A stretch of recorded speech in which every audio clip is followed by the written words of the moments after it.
de Jesus na Jordânia foi algo desafiador. Você não pode chegar num país desse e já ir falando do nome de Jesus. Você tem que mostrar que nós cristãos queremos servir as pessoas, mesmo aquelas que não têm a mesma fé que a gente. Então nós começamos os trabalhos na cidade de Furreis, levando o amor de Deus no centro de mulheres, também numa escola, pintando, limpando meio-fio, fazendo um trabalho muito lindo que tocou os muçulmanos. Lá a gente pintou algumas escolas, fez o trabalho de... Como a Jordânia é um país que não é crime pregar diretamente o evangelho, falar de Jesus abertamente é uma coisa que é proibida lá, então a gente buscou pregar o evangelho através do serviço. Então eu creio que na Jordânia a gente fez uma pregação diferente. A gente pregou o evangelho da mesma forma que Jesus pregou enquanto esteve aqui, servindo. E esse foi o trabalho que a gente fez lá, a gente serviu a comunidade muçulmana. A gente pintou escolas, a gente fez um trabalho com os professores, com os alunos, a gente pintou uma casa que era para acolher umas meninas lá. Ao trabalho desenvolvido, eu fui para registrar algumas imagens, filmar, gravar e também pintei escolas, nós fizemos reformas em escolas, em ruas, esse tipo de coisa. Na verdade, nós prestamos serviços para a comunidade, né, das cidades que nós ficamos, que nós passamos. O trabalho que a gente fez na Jordânia, de pintura, ele é considerado por muitos um trabalho meio simplório, né?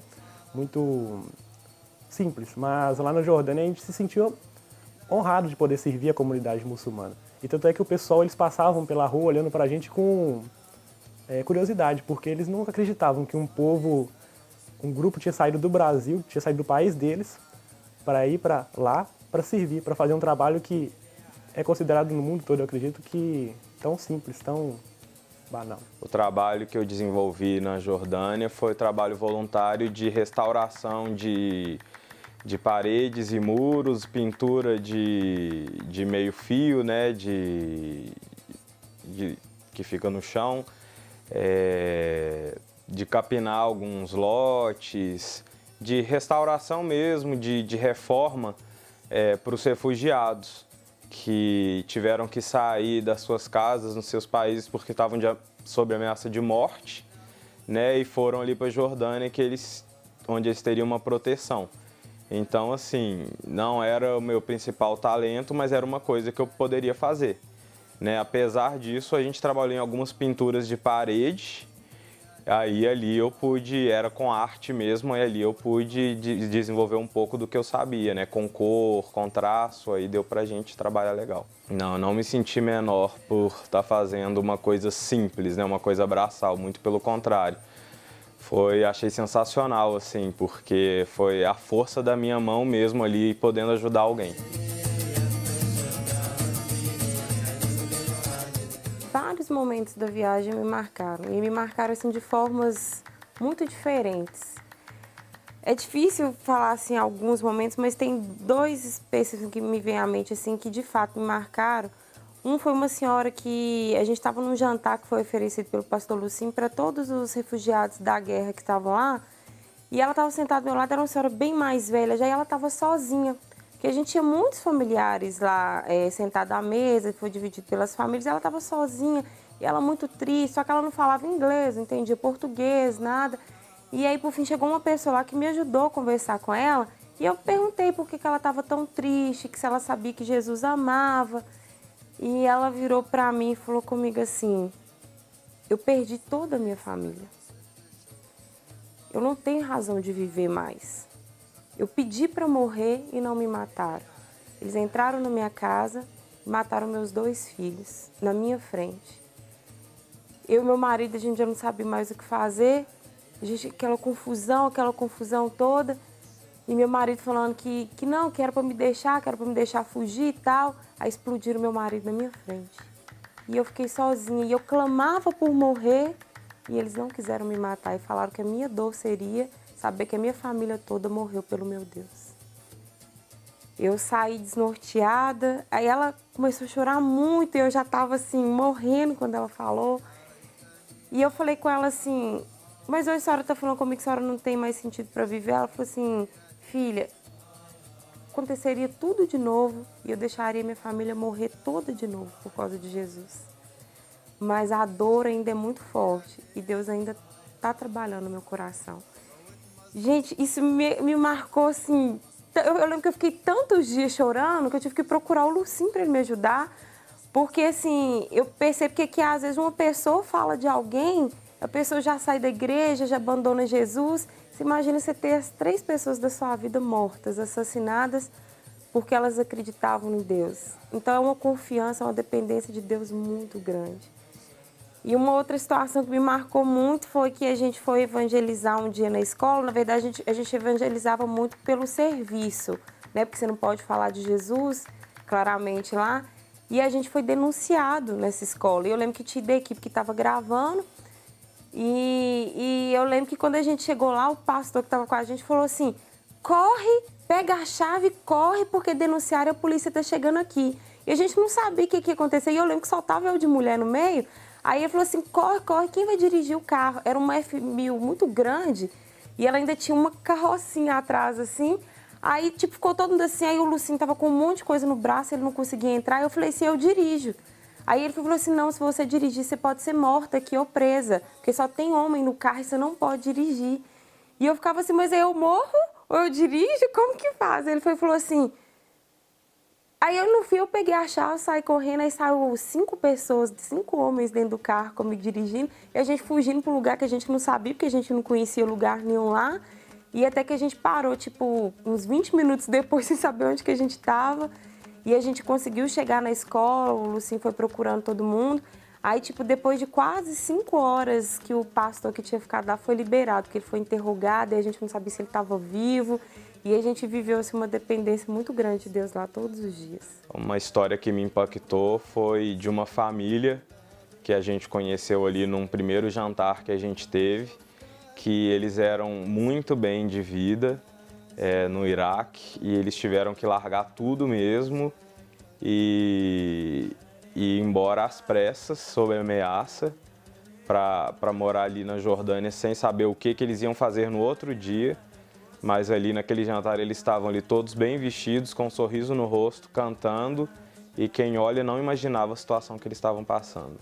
Então, assim, às vezes a gente acha que a gente tem algum problema, né, um probleminha pequeno, a gente já fica abatido. Com o que eu vi ali, fiquei assim: Deus, tenho muito para aprender. Muitas histórias me marcaram. Acredito que no momento da entrevista o pastor Lucinho perguntou para uma jovem que havia abandonado os estudos, acho que no Iraque, não me lembro. O Estado Islâmico chegou na cidade dela, tomou a cidade dela, ela e a família, eles tiveram que fugir para a Jordânia, né, que é um país protegido, né, por algumas leis, é um país neutro na guerra.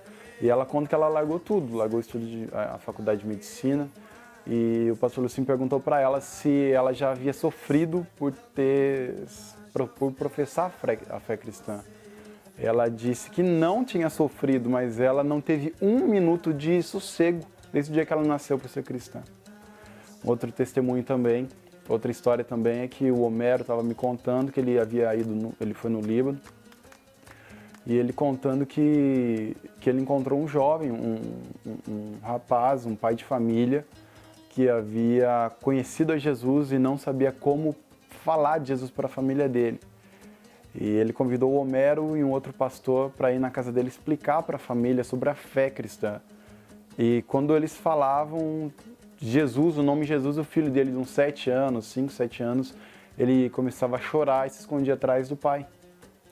E eles não estavam entendendo o que estava acontecendo. Eles falaram uma vez o nome de Jesus, o menino teve essa reação. A segunda, a terceira, daí o Homero falou: peraí, o que está acontecendo?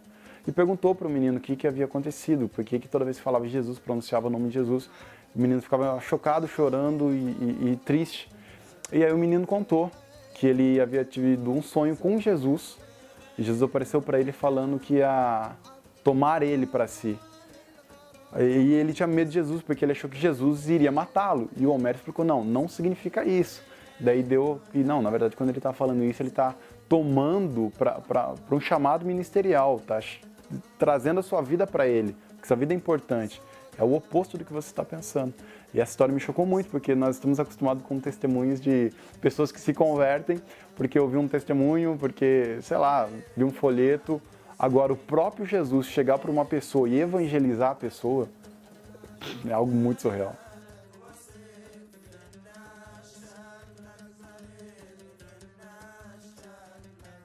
O que eu tiro de lição da Jordânia é que a gente tem um Deus presente do nosso lado, que a gente pode contar com Ele toda hora, que a gente pode viver Ele toda hora e a gente muitas vezes não faz isso. Porque eu tinha vontade lá de dar glória a Deus, mas não podia por causa da religião, porque ela era proibido. Essa intimidade com Deus, sabe? Que a gente tem a chance de ter aqui e não dá valor. O que eu digo para as pessoas é o que todo mundo me pergunta: você não precisa ser dentista para fazer missão, você não precisa ser médico, você não precisa ter uma profissão da saúde, porque muitas vezes as pessoas acham que tem que ter, não tem que ter. Você tem que ter um coração disposto e principalmente a motivação correta, que é o amor de Deus. Entendeu? A gente não está indo fazer turismo, a gente não está indo passear e nem ter uma história para contar para os filhos depois. A gente está indo lá para cumprir um ministério, para cumprir um chamado, e é possível que todo mundo vá. Sabe? Tinha gente lá que fazia muitas outras coisas, de varrer uma rua, de pintar uma rua, que qualquer um de nós consegue fazer. Isso é demonstração de amor também. Se eu pudesse deixar alguma palavra para alguém, era o seguinte: escuta o que Deus está te falando, vê o que o Senhor tem para você, abre seu coração mesmo, porque Ele precisa. Tem muito irmão nosso que está aí sem saber que é irmão porque ainda não conhece Jesus. E está precisando da gente para falar isso para eles. Eu tiro de lição que a gente tem que aprender a lidar com o medo, né? Porque eu saí daqui com medo de o que eu vou encontrar ali naquele mundo árabe, Estado Islâmico, vou ser assassinado, vou ser sequestrado. E cheguei ali e nada disso aconteceu. E eu voltei assim, aprendendo que o maior medo que eu tenho que ter é de não cumprir aquilo que Deus me chamou para fazer. Isso é muito pior do que qualquer outra coisa.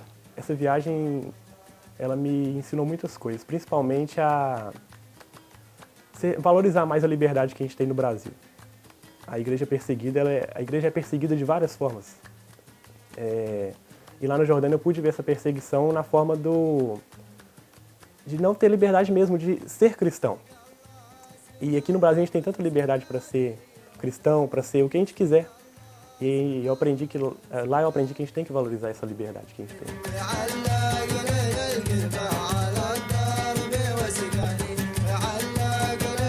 Para as pessoas que querem ir, não têm coragem, ou que pensam assim, vai valer a pena? Gente, vale a pena. Eu acho que vale mais a pena do que qualquer coisa na vida que você possa fazer, assim. É minha segunda viagem missionária. Eu já viajei para muitos lugares do mundo inteiro, de férias, passeando. Eu acho que eu nunca fui tão abençoada na minha vida quanto nessas duas viagens que eu já fiz, para o Haiti e para a Jordânia. Você vai achando que você vai levar alguma coisa e quem é extremamente impactado e abençoado é você. Medo, eu não vejo por que ter medo. Às vezes a gente depara com situações aqui no Brasil que pessoas andando na rua morrem do nada. Não vou falar que você pode estar aqui, pode estar lá, pode acontecer, porque o futuro só a Deus pertence, mas eu não acho que a gente pode se privar de ir a lugar nenhum com medo de alguma situação que possa vir lá. Vão, crê em Deus, crê que o futuro Ele está guardando, se for a hora da gente morrer, se for um propósito de Deus com que alguma coisa aconteça, apesar de que eu não acredito que Deus vai te levar para algum lugar, você vai para lá para você morrer, ou Deus determinou isso, não. E assim, esquece o medo, esquece as dificuldades e vai para frente, vale a pena, sua vida muda a partir dessa viagem. E pode ser você extremamente largado, pode ser você cheio de mais frescura, igual eu já sou um pouquinho mesmo.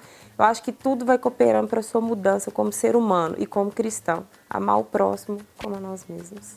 Para quem quer ir para qualquer campo missionário e não tem coragem, o recado que eu deixo é que ore e busque direção de Deus, porque com a direção de Deus, coragem e qualquer outra coisa que a gente precise vem junto. O recado que eu deixo para quem já pensou em fazer missões, mas está faltando um pouco de coragem é que o primeiro passo é você quem dá, mas o restante é Jesus quem faz. Eu voltaria, eu recomendo aí muito. Eu entreguei as minhas férias, é uma entrega, na verdade, do nosso tempo, né? Uma oferta do nosso tempo para ir ter esse tipo de experiência que é uma coisa que não tem preço. Não tem preço, você volta meio que chocado com a realidade, né? Eu lembro que eu chegava em casa, eu ia ajoelhar para orar e eu começava a pedir, daí Deus, eu preciso. Eu pensava assim, eu não preciso de nada. Daí Deus, eu queria e eu parava e, não, eu não quero nada, eu não preciso de nada, eu tenho mais do que o suficiente. Então eu acho que é uma experiência que todos devem ter. Eu quero ler para você o que diz o Salmo 2, verso 8. Pede-me e te darei as nações por herança, e os confins da terra como tua propriedade. No meio do ano de 2015, eu tive a grata honra de ir com um grupo de loucos por Jesus para a Jordânia, esse país que fica ali no coração do Oriente Médio, para uma viagem humanitária, missionária maravilhosa. Na verdade, essa viagem aconteceria para a África, onde também tem uma base com missionários que a gente apoia e ajuda. Mas em 2014, enquanto preparávamos a viagem, surgiu aquela epidemia de ebola.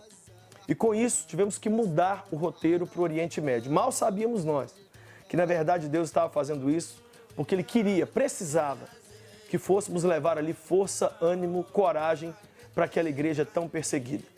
Uma coisa, por exemplo, é a igreja sofredora do Haiti. Você teve a oportunidade de nos acompanhar no ano de 2014, quando fizemos a mesma viagem para o Haiti. Foi algo lindo, só que no Haiti não há perseguição religiosa. As pessoas e a igreja sofrem por causa do terremoto que matou 315 mil pessoas. Agora, a tragédia de um lugar como a Jordânia é que lá não tem terremoto, lá não tem maremoto. O que acontece ali é simplesmente que o grupo de pessoas que creem em Jesus é perseguido e é maltratado simplesmente porque moram num lugar onde a fé deles não é bem aceita. Quando saímos do Brasil, tínhamos uma expectativa, mas quando chegamos lá, fomos tão tocados, porque você sai com a ideia de eu estou indo levar ajuda para as pessoas, mas na verdade somos nós que saímos ajudados. Desde o aeroporto, da hora que pousamos, depois de quase 48 horas de viagem, até a hora que voltamos, vimos Deus fazer algo muito grande na nossa vida, na nossa equipe. Muitas vezes a gente acha que porque moramos num país livre, somos membros de uma igreja como aqui, a querida Igreja Lagoinha, que temos tanta coisa para dar e chegamos ali como professores de teologia para ensinar um povo sofrido. Não, eles é que nos ensinaram como continuar sendo fiéis à mensagem desse livro, mesmo vivendo debaixo da mais severa perseguição. Eu estou falando de perseguição grande, eu estou falando de pessoas que só têm um prato de refeição por dia, de pessoas que não podem colocar seus filhos na escola porque eles são cristãos. Eu estou falando de pessoas que dentro da casa deles não podem abrir a janela e ficam 24 horas com a cortina fechada porque eles não podem desconfiar que existem objetos e símbolos cristãos dentro da casa, porque senão a própria comunidade entrega e a pessoa é morta. Mas nos dias em que andamos ali, nós vimos a mão de Deus nos ajudar. Levamos o amor de Deus de uma forma tão especial que 2 prefeitos de 2 cidades resolveram ir até nós, sem nós nos convidarmos nem nada. Eu com o pincel no meio da rua pintando, de repente o homem... Oi, eu sou o prefeito dessa cidade, por que vocês estão aqui? E nós podemos falar, olha, nós amamos o seu povo, Jesus ama vocês e nós viemos aqui no nome dele trazer o amor, o serviço. A população ficou tão tocada que os comerciantes vinham trazer café, trazer pão. Teve um senhor que comprou vários picolés e começou a dar para a gente. Numa situação em que vivemos, fomos ali perseguidos, caluniados, e os próprios muçulmanos disseram, não coloque as mãos neles, porque vocês são muçulmanos e não estão ajudando a gente, e eles são cristãos e estão fazendo por nós o que nós mesmos não estamos fazendo por nós. E nós ficamos muito chocados de ver que o amor se transmite muito mais do que por palavras. Hoje no Brasil muita gente quer pregar, quer abrir a Bíblia e falar, mas o amor de Deus ele é expressado muitas vezes num abraço. É na visita a uma criança, é no compartilhar da comida. Não foi fácil comer a mesma comida que eles. Eu falo e eu começo a me emocionar, de lembrar que a maioria daquelas pessoas vai à igreja só porque a igreja é a única fonte de refeição que eles têm no dia. O único prato de comida que eles comem é no final do culto. O culto leva às vezes 5, 6, 7 horas de culto, mas eles ficam ali sentados. Primeiro, não tem o que fazer. Eles são refugiados, fugiram lá da guerra na Síria, que já matou 200 mil pessoas, ou estão fugidos do Estado Islâmico. E chegam na Jordânia e descobrem que lá também tem o Estado Islâmico. Muitos deles já apanharam, muitos deles foram interrogados na delegacia, muitos deles tiveram seus bens confiscados, muitos na igreja sofreram retaliação, abuso, telefonemas de todo tipo, somente porque são cristãos. E nós chegamos ali para ajudá-los, descobrimos que eles é que tinham que nos ajudar. Eles é que nos ensinaram a sermos pessoas fortes em Deus. O texto que eu li fala, pede-me e te darei as nações por herança. Eu um dia falei com Deus, Deus, eu não sei nem falar português, mas me leva pelo mundo. E junto comigo leva um grupo de loucos para a gente poder falar do teu amor. Desde 2004 nós temos feito esse tipo de viagem. Já fomos ao Haiti, fomos à Índia, fomos ao Vale do Jequitinhonha, fomos a vários lugares dentro e fora do Brasil. E todas as vezes que eu vou, eu sou surpreendido por Deus, porque eu acho que vou levar, mas na verdade eu vou receber. É porque a Bíblia diz que a melhor coisa é dar do que receber. Numa dessas situações, quando estávamos ali na Jordânia, ajudando numa escola com 800 crianças, meninas muçulmanas, abraçando, cuidando, dando presentes, até o prefeito estava conosco. No dia seguinte, quando voltamos, a diretora disse, corre daqui, sai correndo, porque eles estão vindo prender vocês, porque estão dizendo que vocês estão vindo aqui levar Jesus e não outra coisa. Tivemos que sair às pressas da escola, porque senão poderíamos ser presos, e aí Deus sabe o que ia acontecer conosco, se teríamos nossos passaportes confiscados, ou se mesmo eu estaria sentado aqui agora falando com vocês, porque em outro país acabou, não existe interferência de outro governo. Mas a gente foi disposto a pagar qualquer preço, a levar o nome de Jesus para essa igreja, e a mais rica oportunidade que eu tive foi de pregar para aqueles irmãos. Eu preguei um sermão chamado O Deus da Compensação. E eu falei que o Deus que permite problemas e dificuldades na nossa vida, amanhã vem nos compensar. E crianças me beijaram, mamães me beijaram, homens velhos me beijaram, os pastores me beijaram, gente que só tem a roupa do corpo, pessoas que saíram do país deles com tudo. Eram reitores de faculdade, donos de posto de gasolina, médicos, e que agora só tinham a roupa do corpo. Mas ouviram a mensagem de que Jesus é a compensação de Deus para nós. Foi tão legal poder também levar oferta. Nós levamos quase $17 mil em oferta, que foi distribuído nas mãos dos missionários para ajudar essa comunidade tão carente. Eles não acreditavam. Eles olhavam para a gente e diziam, cada um de vocês pagou R$10 mil para chegar até aqui e ainda estão dando oferta. Não, só de vocês estarem aqui já é suficiente. Sentamos para ouvir a história de cada um deles. As histórias nos deixavam arrasados, porque a nossa vontade era de sair, de fazer alguma coisa. Eu mesmo propus trazer vários deles para o Brasil como refugiados e alguns estão tentando vir. Quem sabe eu e você, que estamos aqui nesse país tão livre, tão próspero, não estamos presos no meio de tanta liberdade. E eles lá estão livres no meio de tanta prisão. Que eu e você possamos ser livres hoje. Que eu e você possamos pedir para Deus isso aqui, ó, pede-me e te darei as nações por herança. Eu pedi a Deus, Deus me dá a Jordânia. E o meu coração ficou naquele lugar.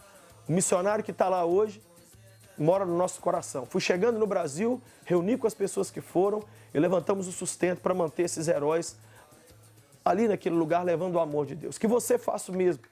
Que você, ao assistir cada uma dessas imagens, quem sabe revê-las, possa se envolver. Não passar por uma emoção. Chega de mais uma emoção. É hora da gente fazer algo prático. O amor de Deus tem que ser levado para esse povo. E quem vai levar esse amor somos eu e você. Pede-me e te darei as nações por herança. A Jordânia é de Jesus. O Brasil é de Jesus. Basta saber se você vai ser parte dessa resposta ou não. Que o Senhor te abençoe. E que você seja sempre, cada dia mais, louco por missões, louco pelo mundo árabe, louco por Jesus.